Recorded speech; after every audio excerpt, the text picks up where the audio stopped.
Now, Des said, "He went to the law? Oh, that's the lowest of the low, that is. What you going to do, Uncle Li?" "Well, I've been asking around, and it turns out he's a loner. Lives in a bedsit. So there's no one I can go and terrify, except him."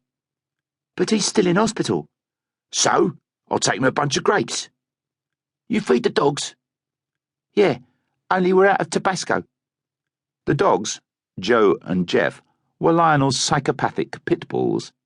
Their domain was the narrow balcony off the kitchen, where, all day, the two of them snarled, paced, and swivelled, and prosecuted their barking war with the pack of Rottweilers that lived on the roof of the next high-rise along. "Don't lie to me, Desmond," said Lionel quietly. "Don't ever lie to me." "I'm not." "You told me you fed them, and you never give them no Tabasco." "Uncle Li, I didn't have the cash. They've only got the big bottles and they're $5.95. "That's no excuse. You should have nicked one. You spent 30 quid on a fucking dictionary, and you can't spare a couple of bob for the dogs." "I never spent 30 quid. Gran give it me. She won it on the crossword. The prize crossword." "Joe and Jeff, they're not pets, Desmond Pepperdine. They tools of me trade." Lionel's trade was still something of a mystery to Des.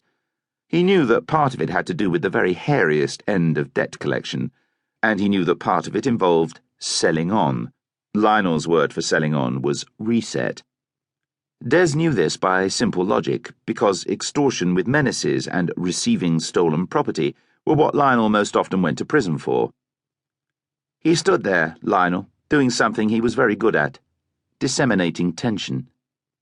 Des loved him deeply, and more or less unquestioningly.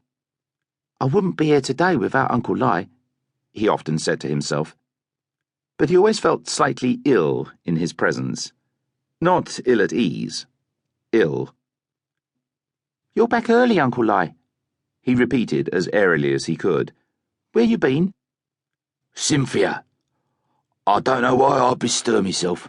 God, the state of that Cynthia." The spectral blonde called Cynthia, or Cynthia, as he pronounced it, was the nearest thing Lionel had to a childhood sweetheart, in that he started sleeping with her when she was 10, and Lionel was 9. She was also the nearest thing he had to a regular girlfriend, in that he saw her regularly, once every 4 or 5 months. Of women in general, Lionel sometimes had this to say: "More trouble than they worth, if you ask me. Women, I'm not bothered. I'm not bothered about women."